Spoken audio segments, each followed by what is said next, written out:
Hey, it's Rick with Rock Bottom Outreach. It's Real Talk Tuesday. Had a guy in bed. His mom came in and said, "Get up. It's time to go to church." He said, "I'm not going to church. Those people hate me. They talk bad about me. I don't want to go." She said, "You got to go to church." Son says, "Give me one good reason." Mom says, "Because you're the pastor of the church." Bam. Right? You ever feel like that? You're just not feeling it. God has called you to do something. You're a Christ follower. You said, "I'll pick up my cross and follow you." But you only want to follow on the days that you're feeling it. Doesn't work like that. You know, we've been doing Real Talk for way over a year now. I'm even sick right now. Been sick, blew out an Achilles, been on vacation. Not once have we ever missed a day. Nobody with Rock Bottom Outreach draws a dime for what we do. We do what we do because we're being obedient to Christ. And there's days I'm just not feeling it, I'll be honest. But it's on those days that I choose to get up and be obedient, knowing that's what God has called me to do. You know, that's our problem. We are how would you say it? I'm not feeling it society. I don't feel like loving you today. I don't feel like doing this today. I don't feel like teaching Sunday school. I don't feel like XYZ. So what do? We just don't do it. It doesn't work that way. Let me tell you what Jesus said in the book of Luke 22:42. When he says this. This is before he was crucified. And he said to God, "Father, if you are willing, take this cup from me, yet not my will, but yours will be done."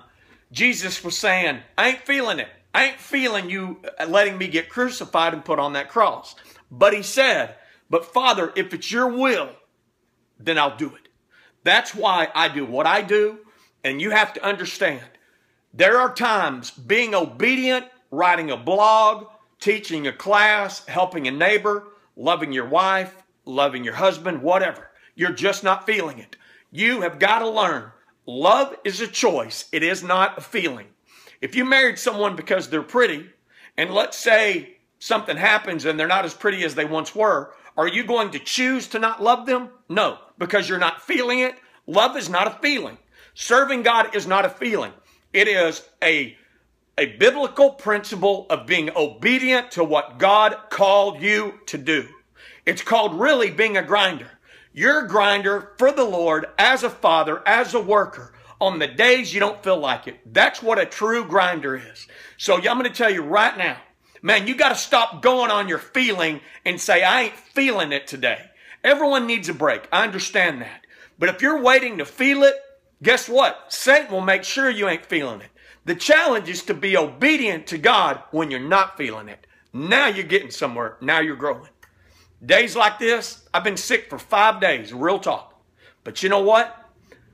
This might help someone. And thank God over the weekend, I answered a phone call that I normally would have waited until Monday. Praise God, because of RBO, Sober by Grace Ministry out of Fort Worth, we were able to bridge the gap for a young lady. Praise God, she is there tonight, safe and sound. We give God the glory. And on the day the phone rang, I just wasn't feeling it. But out of obedience, I answered that call. Praise God. Praise God that phone call was answered. Praise God for Sober by Grace Ministries, Jennifer and them, for everyone coming together to help this young lady. On a day, maybe we weren't feeling it, but we made a choice to be obedient to God. Why don't you make a choice? If you're a blogger, you write, you send out scriptures, but you're not feeling it, start feeling it because God called you to do it. It's Rick with Rock Bottom. It's been Real Talk Tuesday. Bam!